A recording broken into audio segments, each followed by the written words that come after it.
Hello students welcome to my channel. तो आज video मैं तुम आलोचना कर दी तुम्हारे हयतो इतिमध्ये थाम्बनेलটো चाই गमी पाइছে যে BA सेकेंड सेमिस्टारर सेसनल एग्जामिनेशन क्वेश्चन पेपर है। एटू सब्जेक्ट होছে আমার MDC आर्ट साइंस। তোমালোকৰ MDC যাৰ আন্ডাৰস্ট্যান্ডিং দ্য চেঞ্জিং এনভায়ৰনমেন্ট যাৰ সিলেবাস আছে তাৰ কাৰণে আজেৰ ভিডিওটা বহুতেই গুৰুত্বপূৰ্ণ। তো তোমালোকে যদি এতিয়ালৈকে মোৰ চেনেলটো সাবস্ক্ৰাইব কৰা নাই তোমালোকে সাবস্ক্ৰাইব কৰিব। তোমালোকে MDC क्वेश्चन पेपर पाबा, VAC क्वेश्चन पेपर पाबा, तारपिছত তোমালোকৰ AEC আছে, तारपिছত हिस्ट्री पाबा, फिलसफी पाबा, लजिक एंड फिलसफी जी আছে আৰু তোমালোকৰ আৰ্টছৰ হওক সায়েন্সৰ হওক সকলোবৰ সাবজেক্টৰ क्वेश्चन पेपर মই তোমালোকৰ এইটো চেনেলত সলিউশন কৰি দিম। ঠিক আছে, সেইকাৰণে কৈছো তোমালোকে যদি এতিয়ালৈকে তোমালোকে চেনেলটো সাবস্ক্ৰাইব কৰা নাই তোমালোকে সাবস্ক্ৰাইব কৰিব আৰু ভিডিওটো লাইক কৰি দিব। ঠিক আছে, তো তোমালোকৰ এই পেপাৰটো হৈছে সেশনাল এক্সামিনেশনৰ পেপাৰ। তোমালোকৰ ফুল মার্কস ইয়াত দিয়া আছে 15। তোমালোকক ইয়াতে দিছে टाइम किन्तु तुम्हारे 1 आवर दिए थकिल जेहेतु सेसनल एग्जामिनेशन 20 मार्क्सर अर्थात 15 मार्क्सर थकिब कोनोबा तुम्हारे कलेजत। तो तुम्हारे इते प्रथम क्वेश्चन कि दिसे इतना कैसे जे answer the following questions any 3 तुम्हारे जिको 3टा लिखिब कैसे मैं तुम्हारे इतना 5टा क्वेश्चन आछे 5टार भितर मैं तुम्हारे 5टा उत्तर आलोचना कराई दिम। ठीक है, प्रथम क्वेश्चन कि दिसे what are the global human population in 2015 अर्थात 2015। ठीक है, इतना अসমীয়া মিডিয়ামত কি কৈছে 2015 চনত বিশ্বব্যাপী মানৱ জনসংখ্যা কিমান আছিল। তো তোমালোকক মই এটা কথা কৈছে তোমালোকে যিসকল ষ্টুডেণ্টে এছামিছ মিডিয়াম আছে সেইসকল ষ্টুডেণ্টৰ কাৰণে মই উত্তৰ কৈ দিম আৰু যিসকল ষ্টুডেণ্টে ইংলিছ মিডিয়াম আছে সেইসকল ষ্টুডেণ্টৰ কাৰণে মই উত্তৰবিলাক আলোচনা কৰাই দিম। ঠিক আছে, তোমালোকে উত্তৰ পৰা অলপ পিছত পাবা PDF আকাৰে মই আলোচনা কৰাই দিম। প্ৰথমে তোমালোকে কোৱেশ্চনবোৰ চোৱা। বি নম্বৰ কোৱেশ্চন কি কৈছে who first coined the term ecosystem কোনে প্ৰথমে পৰিবেশ তন্ত্ৰ শব্দটা দিছিল এইটো তোমালোকৰ এজি টানসেলি হ'ব চাগে। সি নম্বৰ কোৱেশ্চন দিছে শেষ গৃহ প্ৰভাৱ কাক বোলায়, শেষ গৃহ প্ৰভাৱ কাক বোলায়। ঠিক আছে, গ্ৰীণ হাউস ইফেক্ট। তাৰপিছত ডি নম্বৰ কোৱেশ্চন দিছে পৰিবেশ কাক বোলায়, এনভায়ৰনমেন্ট। ই নম্বৰ কোৱেশ্চন দিছে হোৱাট ইজ ইকোসিস্টেম পৰিবেশ তন্ত্ৰ কি। এই সকলোবোৰ কোৱেশ্চনৰ উত্তৰ তোমালোকে পাবা, তোমালোকে ভিডিওটো সম্পূৰ্ণকৈ চাবা। ঠিক আছে, 2 নম্বৰ কোৱেশ্চন দিছে আমাক এটা কোৱেশ্চনৰ 2 মাৰ্কস কৈ যিকোনো এটা কোৱেশ্চন মই তোমালোকক 2টা কোৱেশ্চনৰ উত্তৰ আলোচনা কৰি দিম। খাদ্যজাল দিছে, খাদ্যজাল কাক বোলায়, ফুড ওয়েব। তাৰপিছত কি দিছে name to most important environmental factors of agriculture কি কৈছে কৃষিৰ দুটা আটাইতকৈ গুৰুত্বপূৰ্ণ পাৰিপাৰ্শ্বিক কাৰকৰ নাম লিখা। ঠিক আছে, তাৰপিছত আমাক এইফালে বৰ্ড কুৱেশ্যন দিছে এইবোৰ তোমালোকে চোৱা, এইবাৰ উত্তৰটো তোমালোকে এইটো ভিডিঅ'ত পাই যাবা। ঠিক আছে, কি কৈছে তোমালোকক ইয়াত answer the following question any two 3টা কুৱেশ্যন দি আছে মই তোমালোকক 3টা কুৱেশ্যনে আলোচনা কৰাই দিম। ঠিক আছে, এই নম্বৰ কুৱেশ্যন কি কৈছে explain the impact of population growth on environment পৰিৱেশৰ ওপৰত জনসংখ্যা বৃদ্ধিৰ প্ৰভাৱ বৰ্ণনা কৰা। এই সকলোবোৰ কুৱেশ্যনৰ উত্তৰ তোমালোকে পাবা ইংলিছ মিডিয়াম আৰু অসমীয়া মিডিয়াম বোথ মিডিয়ামে তোমালোকে উত্তৰ পাই যাবা। তোমালোকে ভিডিঅ'টো সম্পূৰ্ণকৈ দেখিবা। ঠিক আছে, আৰু যদি এতিয়ালৈকে তোমালোকে চেনেলটো সাবস্ক্ৰাইব কৰা নাই তোমালোকে সাবস্ক্ৰাইব কৰি ভিডিঅ'টো লাইক কৰি দিবা। ঠিক আছে, বি নম্বৰ কুৱেশ্যন কি দিছে হোৱাট ইজ ওজন ডিপ্লেশ্যন এক্সপ্লেইন ইট ওজন স্তৰৰ ক্ষয়ীভৱন কি ব্যাখ্যা কৰা। সি নম্বৰ কুৱেশ্যন কি দিছে হোৱাট ইজ গ্লোবেল ওয়াৰ্মিং গোলকীয় উষ্ণতা কি।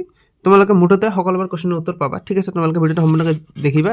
মই তোমালোকক আৰু এবাৰ কুৱেশ্যনটো দেখুৱাই দিছোঁ, তোমালোকে স্ক্ৰীনশ্বট মাৰি লোৱা। কুৱেশ্যনবোৰ তোমালোকে স্ক্ৰীনশ্বট মাৰি লোৱা। ঠিক আছে, কুৱেশ্যনটো তোমালোকে স্ক্ৰীনশ্বট মাৰি লোৱা। এইফালে আমি আকৌ এবাৰ দেখুৱাই দিছোঁ, স্ক্ৰীনশ্বট মাৰি লোৱা। ঠিক আছে, তো আহক আমি এতিয়া এই সকলোবোৰ এই কুৱেশ্যনটো আমি আলোচনা কৰা হয় PDF আকাৰে ইয়াৰ উত্তৰবোৰ আলোচনা কৰোঁ আহা। তো ইয়াতে আমাক প্ৰথম কুৱেশ্যন দিছে, তোমালোকে কুৱেশ্যনটো আকৌ এবাৰ চোৱা। What are the global human population in 2015। ঠিক আছে, 2015 চনত বিশ্বৰ মুঠ জনসংখ্যা কিমান আছিল। তো উত্তৰ ইয়াতে দি আছে 7.3 বিলিয়ন। ঠিক আছে, অসমীয়া মিডিয়ামতে তোমালোকৰ দি আছে, তোমালোকে চোৱা 2015 চনত বিশ্বৰ জনসংখ্যা প্ৰায় 7.3 বিলিয়ন অৰ্থাৎ 730 কোটি আছিল। ঠিক আছে, তাৰপিছত তোমালোকক বি নম্বৰ কুৱেশ্যন দিছে who first coined the term ecosystem. অসমীয়া মিডিয়ামত কুৱেশ্যনটো কি কৈছে ইকোসিস্টেম শব্দটো কোনে প্ৰৱৰ্তন কৰিছিল। উত্তৰ দি আছে তোমালোকৰ ইয়াতে কুৱেশ্যনৰ উত্তৰটো ভুল দি আছে, তোমালোকে লিখি ল'বা। চনটো মনত ৰাখিবা 1935 আৰু আচলতে ইয়াৰ উত্তৰ হৈছে এজি টানসেলি। ঠিক আছে, এজি টানসেলি তোমালোকে টানসেলি স্পেলিংটো ইয়াৰ পৰা ল'বা এজি টানসেলি। ঠিক আছে, এজি টানসেলি। সি নম্বৰ কুৱেশ্যন কি দিছে আমাক what is green house effect. ঠিক আছে, শেষ গৃহ গেছ কাক বোলে। উত্তৰ ইয়াতে দি আছে, ইংলিছ মিডিয়ামতে দি আছে। ঠিক আছে, it is the process by which gases trap heat in the earth atmosphere and keep the earth warm. ঠিক আছে, অসমীয়া মিডিয়ামত কুৱেশ্যন দিছে ই এনে এটা প্ৰক্ৰিয়া য'ত গেছসমূহ পৃথিৱীৰ তাপ ধৰি ৰাখে আৰু উষ্ণ কৰি ৰাখে। ঠিক আছে, তাৰপিছত আমাক ডি নম্বৰ কুৱেশ্যন দিছে ডি নম্বৰ কুৱেশ্যনটো তোমালোকে চোৱা পৰিৱেশ কাক বোলে what do you mean by environment তো উত্তৰ তোমালোকক ইয়াতে এছামিছ মিডিয়ামতে দি আছে ইংলিছ মিডিয়ামতে দিছে প্ৰথমে তোমালোকে ইংলিছ মিডিয়ামটো চোৱা এনভাইৰনমেণ্ট মিনছ এভৰিথিং এৰাউণ্ড আছ including living and non living things পৰিৱেশ মানে আমাৰ চাৰিওফালে থকা সকলোবোৰ বস্তু জীৱন্ত জীৱ অৰ্থাৎ অজীৱ বা নিৰ্জীৱ জীৱ নিৰ্জীৱ তোমালোকে লিখি দিবা ই নম্বৰ কুৱেশ্যন দিছে হোৱাট ইজ ইক'চিষ্টেম পৰিৱেশ তন্ত্ৰ কি উত্তৰ ইয়াতে দি আছে an ecosystem is a system where living organism interact with their environment আৰু অসমীয়া মিডিয়ামত উত্তৰ দি আছে পৰিৱেশ তন্ত্ৰ হৈছে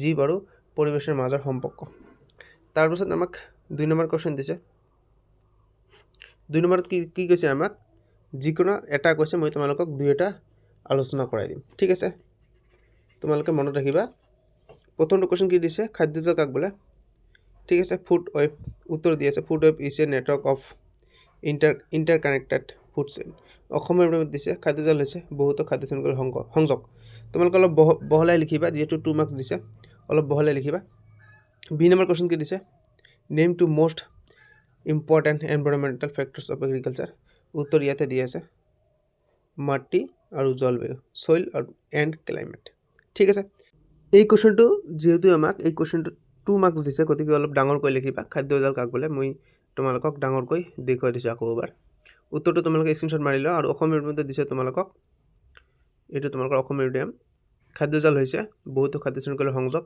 তাত তোমালোকৰ অলপমান মই আগতে দিছোঁ এই এটা লাইন লিখিলে কিন্তু তোমালোকে 1 মাৰ্কৰ ওপৰি নোপোৱা গতিকে 2 মাৰ্কছৰ কাৰণে এই গোটেইটো লিখিব লাগিব ইয়াত বিভিন্ন জীৱ একে আনৰ সৈতে খাদ্যৰ মাধ্যমেৰে সংযুক্ত থাকে ই খাদ্য শৃংখলতকৈ অধিক জটিল আৰু স্থিতিশীল ঠিক আছে তো ইয়াৰ পিছত আমি 3 নম্বৰ যিবোৰ বৰ্ড কুৱেশ্যন আছে এইবোৰ আলোচনা কৰা হয় তো ইয়াতে আমাৰ প্ৰথম কুৱেশ্যন কি দিছে পৰিৱেশৰ ওপৰত জনসংখ্যা বৃদ্ধিৰ প্ৰভাৱ বৰ্ণনা কৰা ঠিক আছে explain the impact of population growth on environment তোমালোকে কুৱেশ্যনটো চোৱা উত্তৰখিনি ইয়াতে দিছে ইংলিছ মিডিয়ামতে উত্তৰখিনি দিছে population growth has a significant impact of environment as a number of people increase the demand of natural resources also' reaches ঠিক আছে এবাৰ তোমালোকে পঢ়ি ল'বা মেজৰ ইম্পেক্ট ইনক্লুড দিছে তোমালোকে ইয়াতে প্ৰথমটো দিছে ডিফৰেষ্টেশ্যন পলিউশ্যন দিছে ঠিক আছে তাৰপিছত দিছে ৰিচোৰ্চ ডিপ্লেশ্যন এবাৰ তোমালোকে পঢ়ি ল'বা ক্লাইমেট চেঞ্জ আৰু 5 নম্বৰত দিছে আমাক আৰ্বানাইজেশ্যন তোমালোকে এইবাৰ পঢ়ি ল'বা অসমীয়া মিডিয়ামত দিছে আমাক অসমীয়া মিডিয়ামটো তোমালোকে চোৱা ইয়াতে অসমীয়া মিডিয়াম ঠিক আছে অসমীয়া মিডিয়ামটো তোমালোকে চোৱা উত্তৰ দিছে জনসংখ্যা বৃদ্ধিয়ে পৰিৱেশৰ ওপৰত গভীৰ প্ৰভাৱ পেলায় মানুহৰ সংখ্যা বৃদ্ধি হোৱাৰ লগে লগে প্ৰাকৃতিক সম্পদৰ চাহিদা বৃদ্ধি পায় ইয়াত তোমালোকক দিছে মূল প্ৰভাৱসমূহ দিছে ডিফৰেষ্টেশ্যন বন নিধন দিছে পলিউশ্যন দিছে দূষণ তাৰপিছত দিছে ৰিচোৰ্চ ডিপ্লেশ্যন দিছে আমাক সম্পদৰ ক্ষয় দিছে ক্লাইমেট চেঞ্জ দিছে ঠিক আছে নগৰায়ন দিছে এইবোৰ তোমালোকে অসমীয়া মিডিয়ামৰ পৰা চাই ল'বা আৰু তোমালোকক ইয়াৰ পিছত বি নম্বৰ কুৱেশ্যন দিছে বি নম্বৰ কুৱেশ্যনটো দিছে তোমালোকক অজন স্তৰৰ কি কৈছে অজন স্তৰৰ ক্ষয় ভৱন কি ব্যাখ্যা কৰা অজন স্তৰৰ ক্ষয় কি ব্যাখ্যা কৰা উত্তৰ দি আছে ইংলিছ মিডিয়ামৰ উত্তৰখিনি তোমালোকে প্ৰথমত পঢ়া ozone depletion refers to the thinning or reduction of the ozone layer in the earth stratosphere ঠিক আছে বাকীবোৰ তোমালোকে পঢ়িবা মেইন কেজেছ দিছে তোমালোকক কেজেছ অফ অজন ডিপ্লেশ্যন এবার তোমালোকে চাবা ইফেক্ট দিছে আমাক প্ৰিভেনশ্যন দিছে এবাৰ তোমালোকে ইংলিছ মিডিয়ামৰ পঢ়ি ল'বা আৰু যদি অসমীয়া মিডিয়ামৰ ষ্টুডেণ্ট থাকে তোমালোকৰ কাৰণে শেষত দি আছে এইটো অসমীয়া মিডিয়ামৰ কাৰণে ঠিক আছে কাৰণসমূহ দিছে তাৰপিছত আমাক কাৰণসমূহ তোমালোকে চাই লোৱা প্ৰভাৱ দিছে এবাৰ তোমালোকে চাই লোৱা প্ৰতিৰোধ দিছে ঠিক আছে এবাৰ তোমালোকে চোৱা ইয়াৰ পিছত আমাক 3 নম্বৰ কুৱেশ্যন দিছে what is global warming explain the impact of global warming on human life with proper diagram ঠিক আছে অসমীয়া মিডিয়ামত উত্তৰ দিছে ডায়েগ্ৰাম দিব কৈছে ডায়েগ্ৰাম ইয়াতে নাই চাগে তোমালোকে যদিও থাকে তোমালোকে পাই যাবা ইংলিছ মিডিয়ামৰ কাৰণে তোমালোকৰ উত্তৰখিনি এইটো আৰু অসমীয়া মিডিয়ামৰ কাৰণে তোমালোকৰ উত্তৰ তলত দি আছে তোমালোকে অলপমান ৰবা ডায়েগ্ৰামত দিছে তোমালোকৰ ইয়াতে টেনশ্যন কৰিব নালাগে ডায়েগ্ৰাম দিছে তোমালোকৰ ইয়াতে এইটো তোমালোকৰ সিম্পল ডায়েগ্ৰাম দিছে ইয়াতে সিম্পল ডায়েগ্ৰাম সান আৰ্থ হিট ট্ৰেপড বাই গেছেছ তাৰপিছত দিছে টেম্পাৰেচাৰ ইনক্ৰিজেছ ঠিক আছে অসমীয়া মিডিয়ামতে তোমালোকৰ ডায়েগ্ৰাম আছে টেনশ্যন কৰিব নালাগে অসমীয়া মিডিয়ামত উত্তৰ কি দিছে